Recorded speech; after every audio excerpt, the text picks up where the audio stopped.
Okay, we'll start. My voice is not the best today. Hopefully hold up.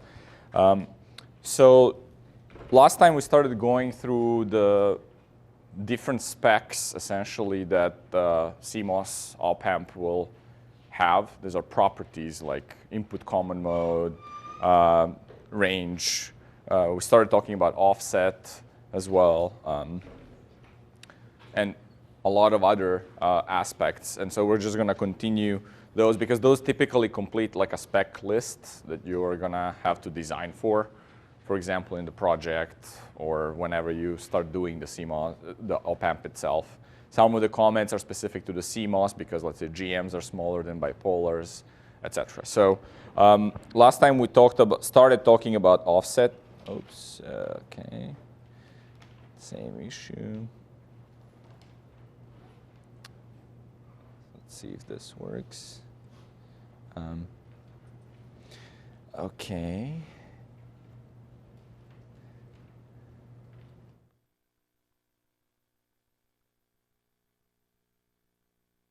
Okay, this means restart on the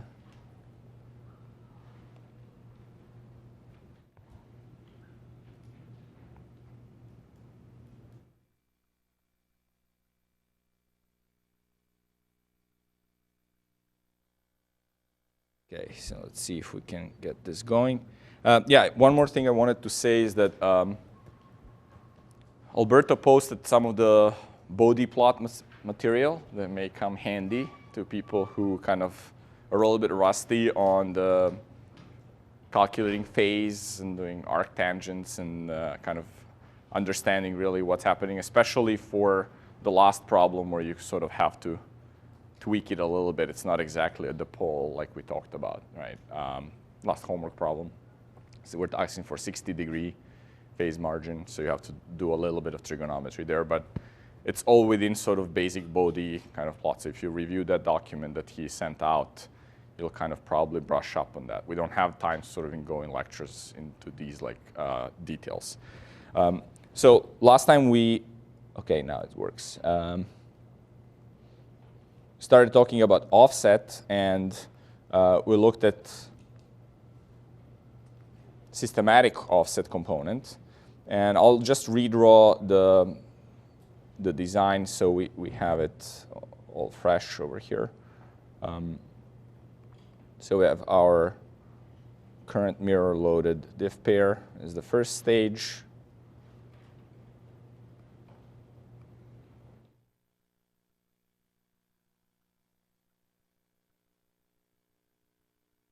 And that bias extends to the second stage.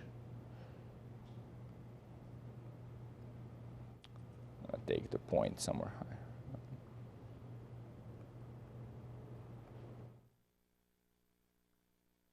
And we take the output over here.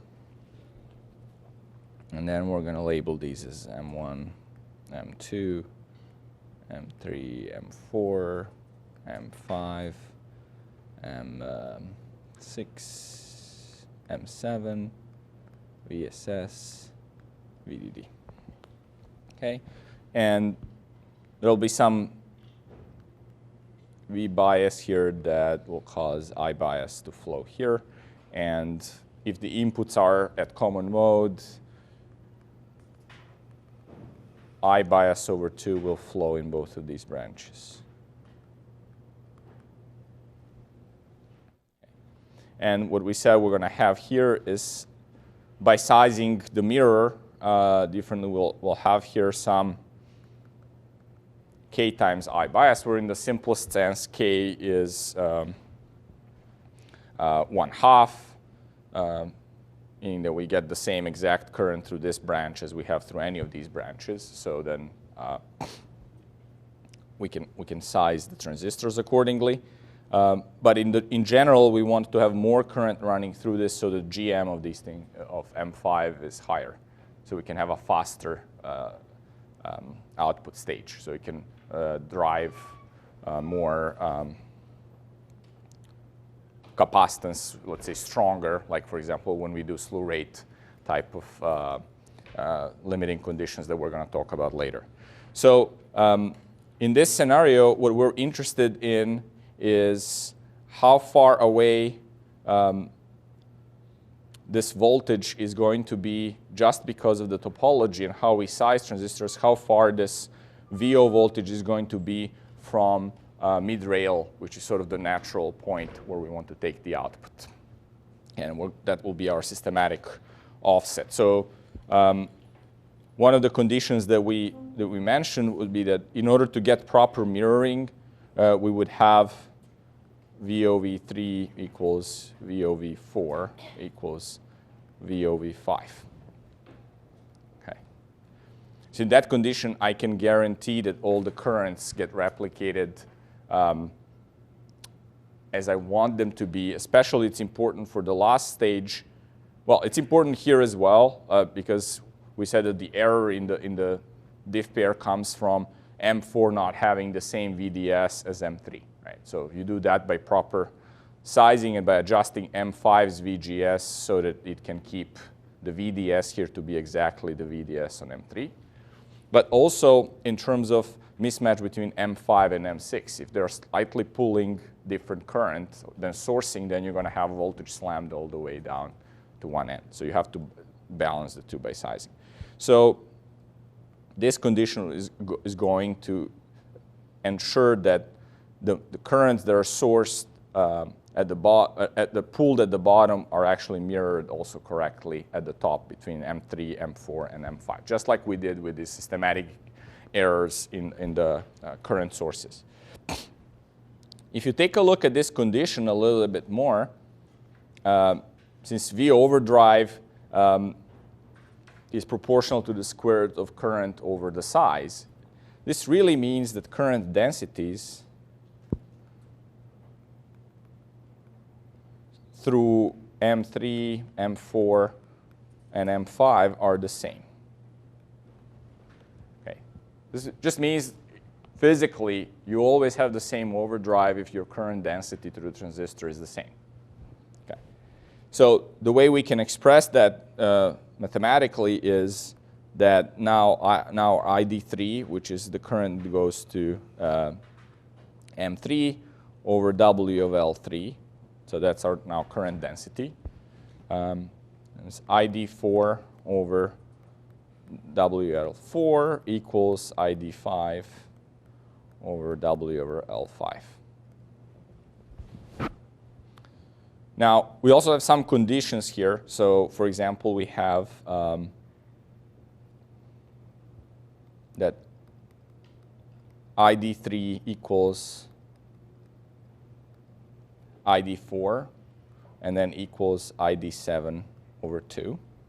So when overdrives are the same, we definitely have the same current flowing through M4 as through M3 because the VDS voltages are the same.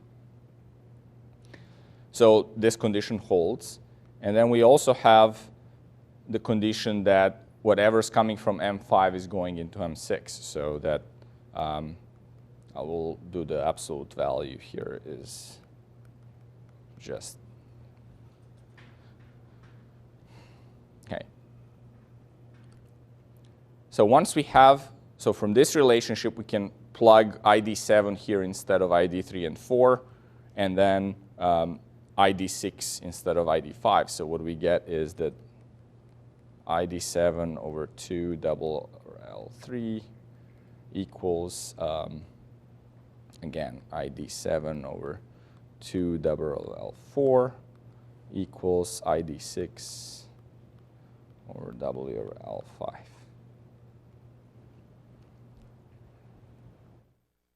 L5. We can also do, from these two, we also have that, let me just,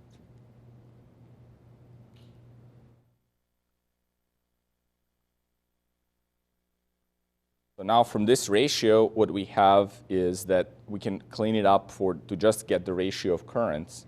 So we have that also ID7 over ID6 is just W over L7 over W over L6. This just comes from the current mirror because M7 and M6 share the same V bias. Okay, so from these two, we'll have when we do the ratio, we will get just the ratio of the sizes. So we get W over L3 over W over L5 equals to W over L4 over W over 5. And that equals 1/2 times, and then we have W over L over 7 over W over L6, because we've replaced this ID6 from here. Right? Now note that in our mirror here, if this was I bias and this was K times I bias, right, then this ratio is 1 over K. So then this is like 1 over 2K. So this rule sort of gives you the condition as to how you should ratio all the sizes in the two-stage amplifier to be able to make sure that all the currents are getting correctly mirrored and then this density is satisfied. Now, once you do that, you can also calculate, you're making sure that all the VDSs are the same.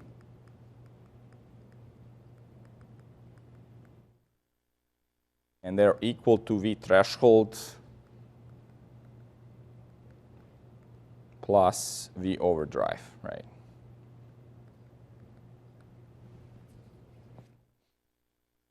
So if you look at the output voltage, that is VDD minus VDS5, oops,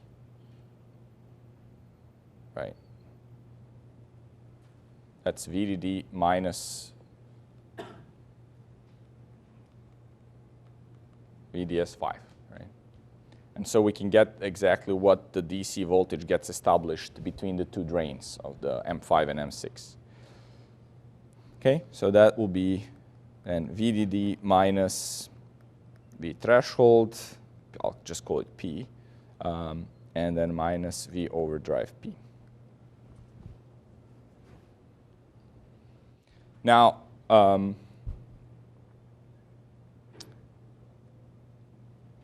what we would like to have is that V output is VDD plus VSS over 2. Because remember, we're providing 0 input, right? We would like the output to be kind of centered in the middle. At VDD and VSS are symmetric. The output should be right at 0. So our V output systematic, or VOS systematic, would really be VDD minus VTH-P minus V overdrive P, and then minus VDD plus VSS over 2.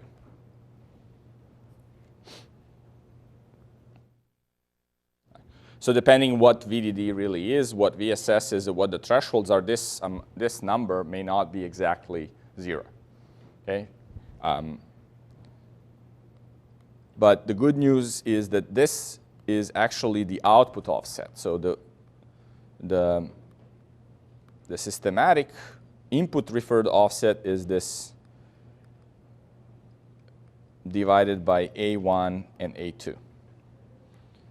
And A1 and A2 are together the total differential mode gain that we derived like in the last lecture, which was the gain of the first stage times the gain of the second stage. Right?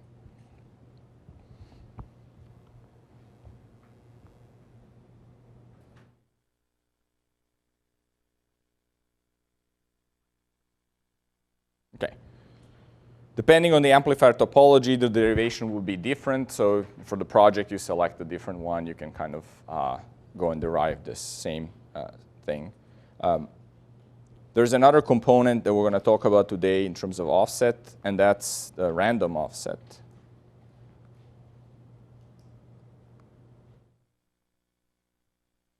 And in that one, it really kind of boils down to how different variations in thresholds, let's call it delta VTH, or variations in size that are sort of process-induced are going to mismatch the differential pair. So if you take a look at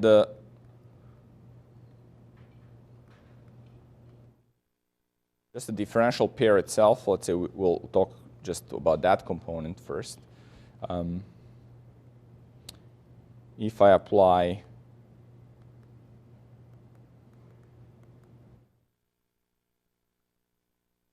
and then I have, so I'm applying some differential voltage. We said that I can map, let me draw this a little bit better.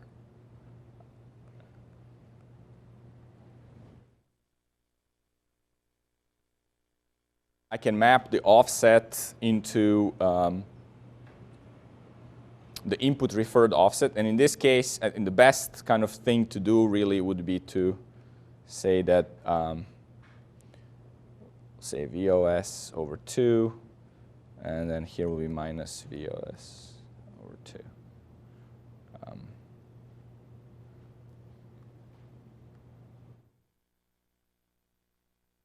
I can always decompose offset into terms of, again, in terms of the common mode and the differential piece. But here, if we just add the offset, we're going to get some delta in current between these two branches. Okay, this would be like VID.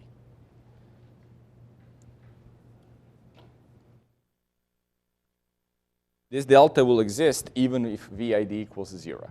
So if I short the inputs, the offset will kind of be input referred and create this delta I. So I can write that VOS equals this delta I over GM, because that's how I'm creating the delta I through the transconductance of the transistor. And then just to show mathematical manipulation, I can essentially multiply by I over I, and then regroup things to look something like this. Now, if you take a look at this, it's saying that the way the difference in current manifests itself in the offset is through this factor I over GM. Okay? And I over GM, if you look at MOSFETs, well, this is just your VGS minus VTH over 2. Right? In bipolars, that's VT.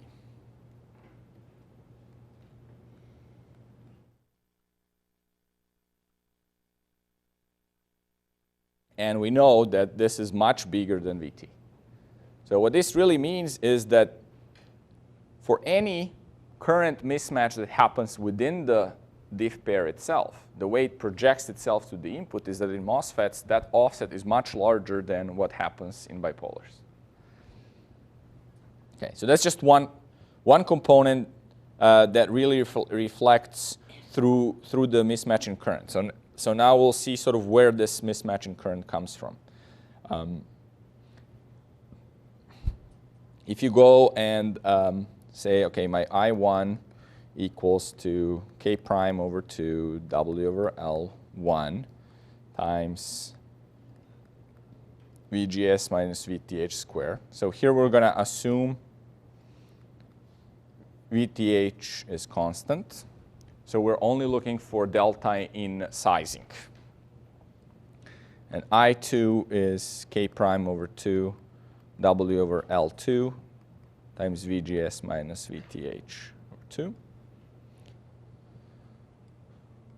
So if we have that VID equals 0, that means that, okay, well, this will be VGS1, VGS2. Then VGS1 equals VGS2.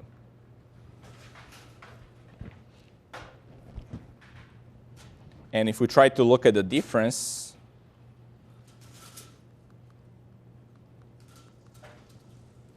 then it's just K prime over 2,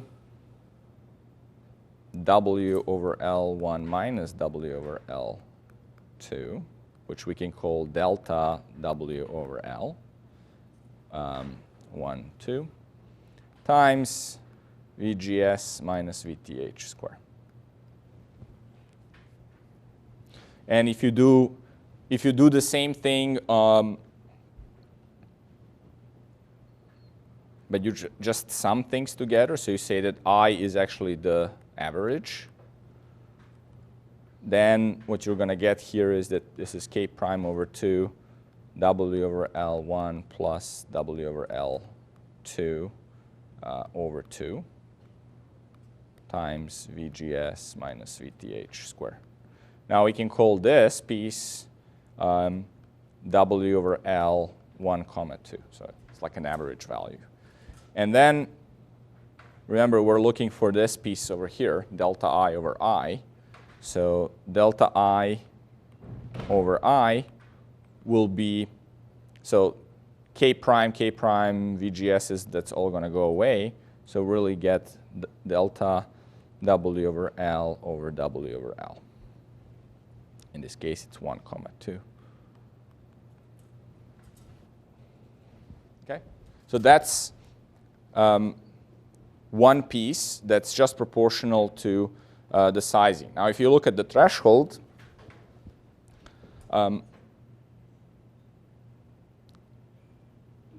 if we just look, okay,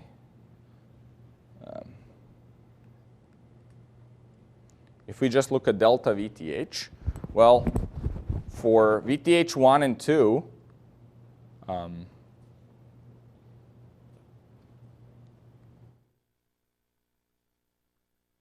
it's easy, right? That's the same as if I had VGS1 minus VGS2 for VTH constant, right? It's the same impact on and VID equals 0, right? It's the same impact if I was looking for a change in threshold, or if I assume threshold is constant, and what is the change in my VGS voltages if my VID was intentionally 0, right? And so what this means, that's my V offset. Right? The difference between two VGS voltages at the input was, if this is shorted, the difference between these two VGS voltages was exactly VOS, right? So the impact of threshold variation in M1 and M2 is very easy to see. The impact of threshold variation between 3 and 4, and so, you know, if you see 3 and 4 were this guy and this guy over here.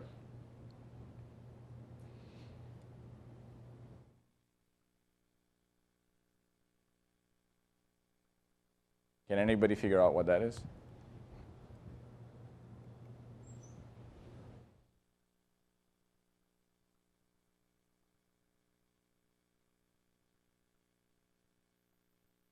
If you look at this diagram, what we're really saying is that the delta between these two thresholds is the same as the difference in the VGS voltages of these two transistors, right? So if VGS voltages are different, how does that map into current on these two transistors?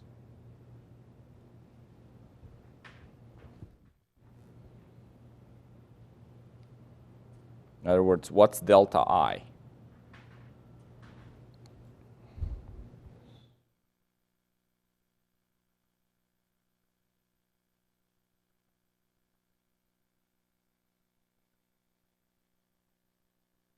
Well, we have this thing where, you know, when we draw this, we say GM times what?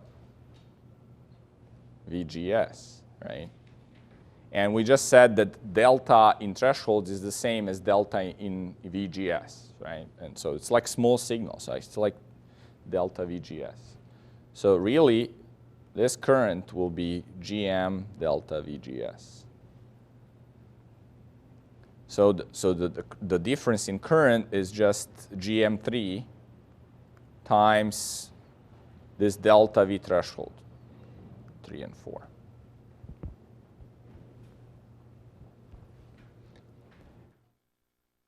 So we also know, okay, where is it? From here, how this delta maps into the offset, right? So our VOS is now just GM3 times delta V TH34 over GM1, right? Because I'm assuming that if I put my offset at the output and I don't have that delta VTH anymore, I can now create the same amount of delta I, right, on this resistor. Okay.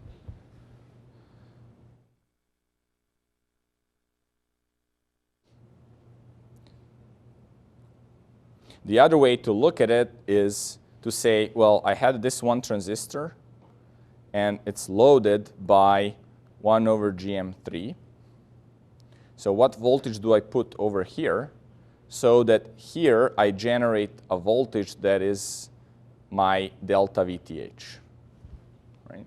Because that voltage will then is the mismatch that then drives the delta I everywhere.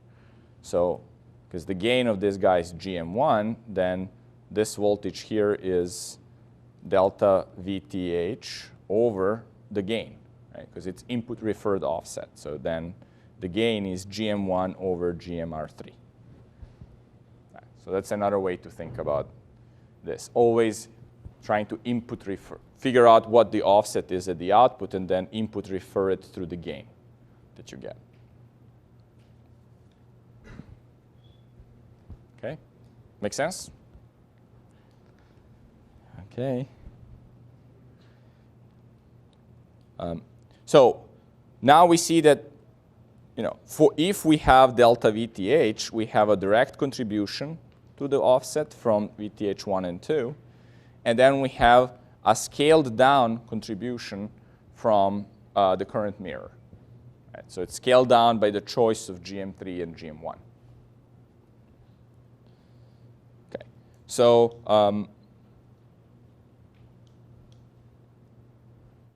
what we can have now is sort of put everything together. So we had here what the difference in, so let's say this is delta W over L scenario. So in delta W over L scenario, we have how current is proportional to the difference in sizes. In delta VTH scenario, we have the two, so we can now put everything together. So VOS, it's like superposition.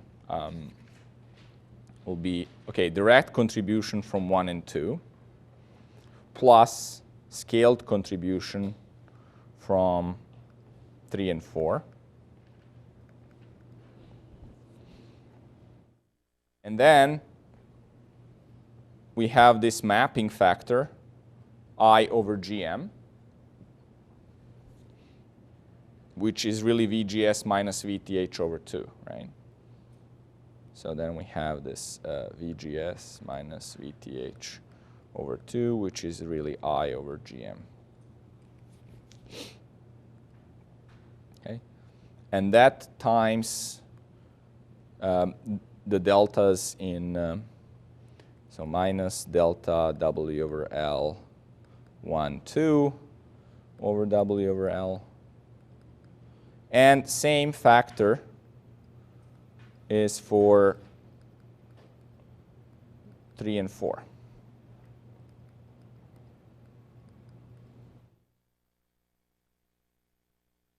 Okay. Same factor because they're just mirroring again that same current that goes all the way around. So they equally, the mismatch in sizes equally affects essentially both the bottom pair and the top pair.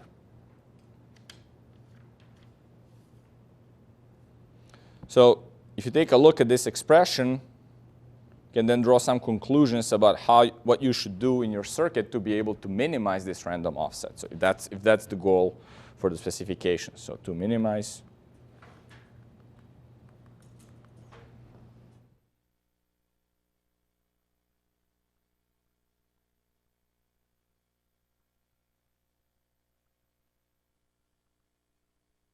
we have, first thing we can do is figure out what to do with GM3 and GM1. So we can at least kill one of the threshold variation components. So GM3 could be much smaller than GM1. What that really means for same current, I'm going to make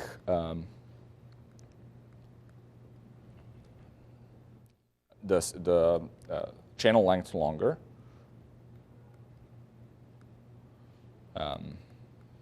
So that would be one way.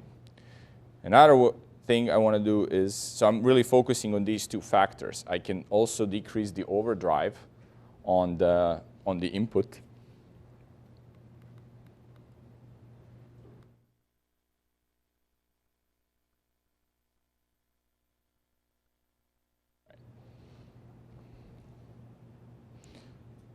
The drawbacks of this approach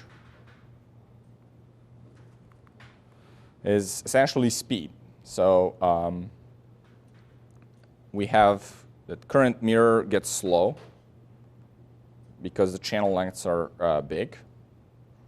Right? So we know that if L is high, FT goes down. We also have an issue that if L3 and 4 are big, that means, remember how we did the sizing for M5, that it was all proportional. So it means that L5 would also have to be big. Right? So then now we have also second stage also slow. So you have issues with slew rate and things like that. So this is just to show you that sizing of the op-amp is actually a pretty intricate problem because specs are mutually connected. You try to minimize random offset, the slew rate gets screwed up. Then you go back. So you have to be kind of careful how you do things to be able to meet or make some reasonable trade-off between the specifications. Okay. Again, by messing with these top transistors, we also have partial systematic offset mismatch with M6. Because remember, at the last stage, you want these transistors to have identical ratios so that the current can go nicely through. If you have one with much longer channel length, your VDS gets imbalanced. So that introduces then a point that's not exactly halfway. Okay? So I mentioned this briefly last time when we talked about current source mismatch and things like that. A lot of the errors in modern processes that we label here as random, like delta VTH or sizing, are actually influenced by things that are not so random. They're essentially projection or pattern dependent. Things like if you have a different transistor pattern or poly pattern, you will have different projection issues. So in one area where poly is denser, you may get really nicely defined gate. In another, you may get a little bit different shape over the transistor, and that will cause this effective W over L variation. In the other cases, you may have that same pattern influences more stress on the transistor, so changes the mobility, and that way changes your effective threshold. So these are all ways in which sort of more what you would call systematic things are actually affecting you, but because patterns are pretty random, on chip, you do a lot of things, it manifests itself as random fluctuations. So it does map exactly into these same formulas that we talked about. Okay. Going to the next let me see, I don't know which number I used. Let's say it was 7 for, so the next one, and we sort of discussed it already in different contexts, is what's the common mode rejection ratio, right? And you'll see that it's actually set by the first stage. So CMRR is equal to a differential gain over the common mode gain, right? And now you'll see sort of why it's really set by the first stage. If you look at if you sort of develop where ADM comes from and ACM comes from, what you have is that differential gain is really the ratio of the output voltage and the input differential voltage.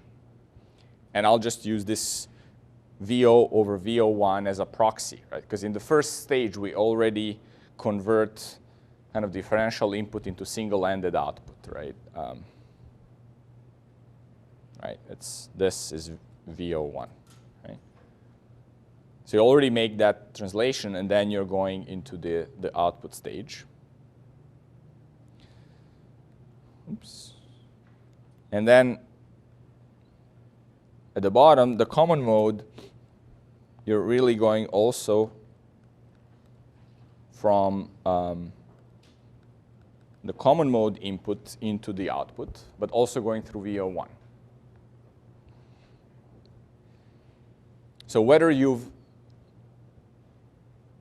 gone from VO1 to Vout by previously stimulating with the differential or the common mode voltage, it doesn't really matter. You're already single-ended, so you're going out. So these two are exactly the same. Right? And then you really see that what you did in the first stage, which was the current mirror loaded diff pair, is really what will set the common mode rejection here. And we've already done that, so I'm not going to spend too much time on this, right? I don't expect people remember what this was. Okay, so I'll just write it. So this was 2 times GM times RSS, and we said it was like 1 plus 2, but whatever. This is kind of bigger component. This was GM1, 2. And then there was this factor of kind of gain.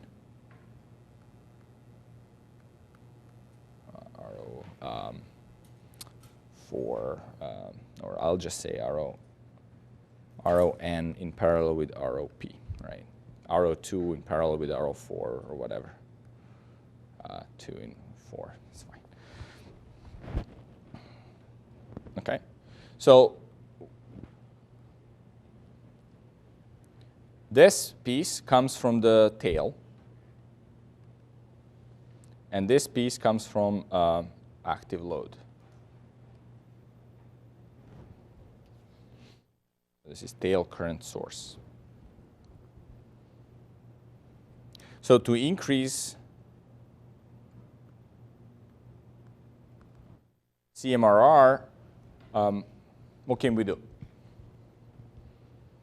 If you look at this, yeah? Yeah, so we can increase RSS, right? How do we do that? Active load, you mean like stacked transistors or something? Yeah, so you can do like a cascade, right? Instead of a normal, just like a single transistor. Okay, so we can cascade in tail. So cascade current source, right? What else? Ooh, oh, I hate this.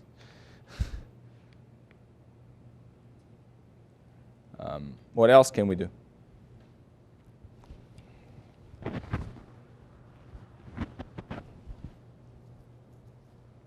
So we've taken care of this part. There's nothing really there that we can do so much. So what else can we do?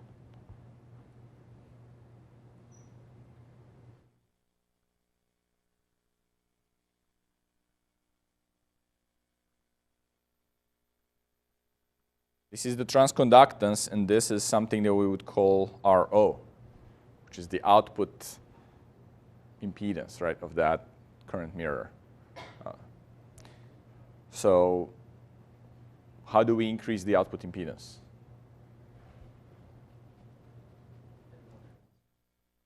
So still cascode, right? So so we increase GMRO.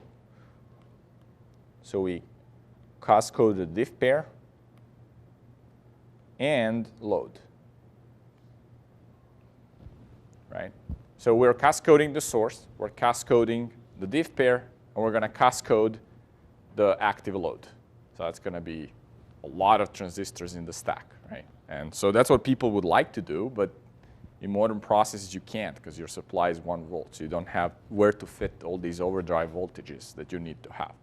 But if you do these are called telescopic op-amps. Right. High gain.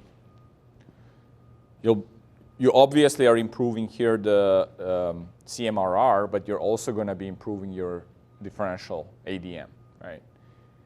In fact, that's how you're improving the CMRR, because your ACM kind of stays or is suppressed, but you're also beefing up the differential mode gain. And we're going to do some of these topologies in the next lecture, just so you see what the issues there are. Okay.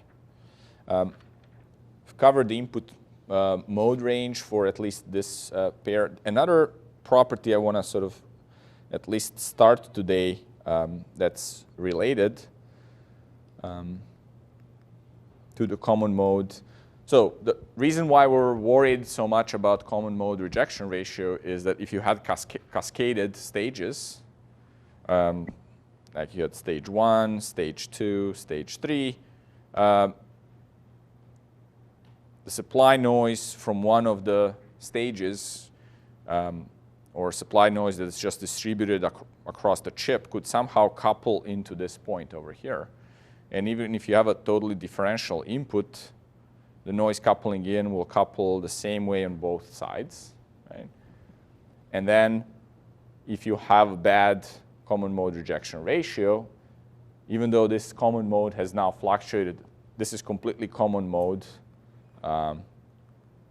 fluctuation, it will still show up at the output as, you know, your output is not going to stay at 0 with this, but it's going to still show up as some weak signal, right? So that's why we wanted to get CMRR to be really big. Now, power supply, so PSRR is power supply rejection ratio. So it's a very similar concept. The only kind of difference is I'm not looking at what happens to the common mode so that the amplifier converts it then to differential. I'm looking directly at how noise on the supply or fluctuation in the supply affects my amplifier and projects to the output. Now let's say I have some differential voltage at the input. Right. So I can, in this scenario, I have 3 sources. One is the one I want, VID, and 2 are the ones I don't want, but they're still there.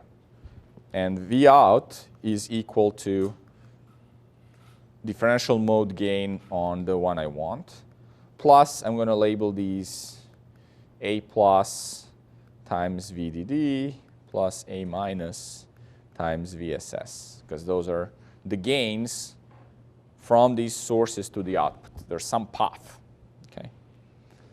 And so then we can define PSRR plus as ADM over A plus and PSRR minus as ADM over A minus. Now, in general, both of these are actually a function of frequency, right? Yes, at DC I may have still also some gain, But usually what's happening is that a lot of, as we'll see in a minute, a lot of paths in the amplifier are kind of bypassed by parasitic capacitance. And at higher frequencies, that parasitic capacitance gets to be smaller and smaller impedance. And if the impedance is smaller and smaller, but you're doing some impedance divide ratio to get to the output from these nodes, then obviously you have easier time reaching the output from these supplies through these parasitic capacitances. And that's why at higher frequencies you kind of get worse power supply rejection, which is kind of bad because most of the frequency content in these two guys is actually high frequency. It's some clock switching, feeding through, or flip-flops. There's a lot of dynamic activity on, let's say, a digital or mixed signal chip that nicely translates into supply because you don't have perfect supply. You have some resistance or inductance in the supply. And then this thing starts moving around. This thing's very rarely moving at very low frequencies. I mean, and if it does, you have pretty good rejection there anyway. Okay, so if we look at V out, we can rewrite it just like we did with offset, in a sense, is that it's the differential gain times what I want, which is VID, plus all the input referred noise. So I can now input refer this VDD by PSRR plus and VSS by PSRR minus. Okay. So what this is really saying is then I only need to look at the input of the amplifier and know how big my signal needs to be able to overcome the inherent noise of the amplifier. The noise of the amplifier is like its own thermal noise, which will cover kind of in 240B, etc. But it's also the noise that comes from, or the error, however you want to call it, from the supply voltages, right? Also, the offset is a part of this equation, but it's static, right? These are actually dynamic voltages. So this is input referred. Okay. And so the way that would look like is that you essentially assume that here you have only ADM, and this is a perfect amplifier. But what you have here is these two guys. And then this is VDD over PSRR plus and VSS over PSRR minus.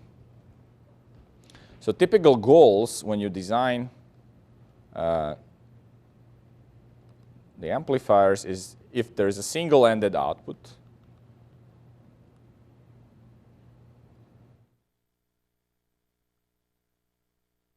you'll be able to achieve, let's say, somewhere between 20 and 40 dB suppression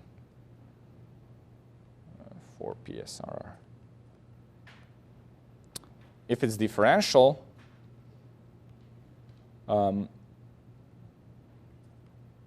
output, then you get this additional kind of suppression because supply noise is common mode. It will couple into both output positive and output negative the same way.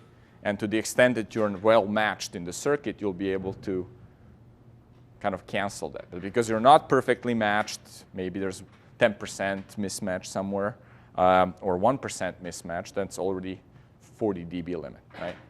So again, here you get maybe 40 to 60 dB. So you improve between 20 and 40 dB, depending on how well your differential stage is matched. Okay. So let's do a quick example before sort of the time expires, and then we'll pick up on a more serious example next lecture. So we'll do quickly PSRR of source follower. And you did a little bit of this supply rejection kind of robustness on the current sources and homework, hopefully. So it's not too unfamiliar. So let's say we have VI, and just for ease of it, we're going to load it with I bias and not a resistor. So I simplify my calculations. And I want to take the output here, but I'm also tying the body to VSS, and this VSS will actually be corrupt because it has this little noise source. Right? So if I assume that RO is infinite for now, my VO over VI is just going to be GM over GM plus GMB, right? So I don't have RO as a load here, nor RO of this I bias. I just have the body effect. Otherwise, I would have perfect buffer, right? But if you look at VO over VSS, since VSS is our other input into the circuit, right? So I have VI on this side, and I have VSS on that side. The question is, what does that look like? Well, for that, you sort of have to draw the small signal model to see what's going on.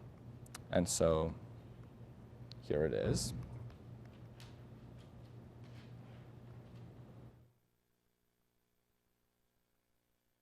And this one is GM VGS. This one is GMB VSB. Now the question is, where's the source? Where's the drain? So source is here. Of course, drain is here. And then because this I bias is very high impedance, V out will be between true ground and source. And then I also have VSS, which is my input into the thing, which is between the true ground and body. All right, that's this point over here. So my VSB is actually subjected to noise. So noise is coming in through sort of the body of this, or the bulk of this M1. Okay. Now I can kind of knowing what that VSB is VSS minus V out, and VGS is minus VO. Right? I can replace all this with a resistor, which is RO in parallel with GM plus GMB. And then, since this is minus GMVO, and this one over here is GMB times VSS minus VO, right? So I can take out what belongs to VO, and since VO is across it, also then that just becomes a resistance, right? And then I have my GMB. I'll just let me draw it.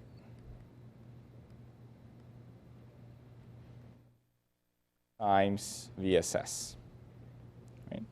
And then my VO is between ground and this. So it's really the voltage across this resistor is VO. So VO over VSS will now be just, I'll neglect RO, doesn't matter.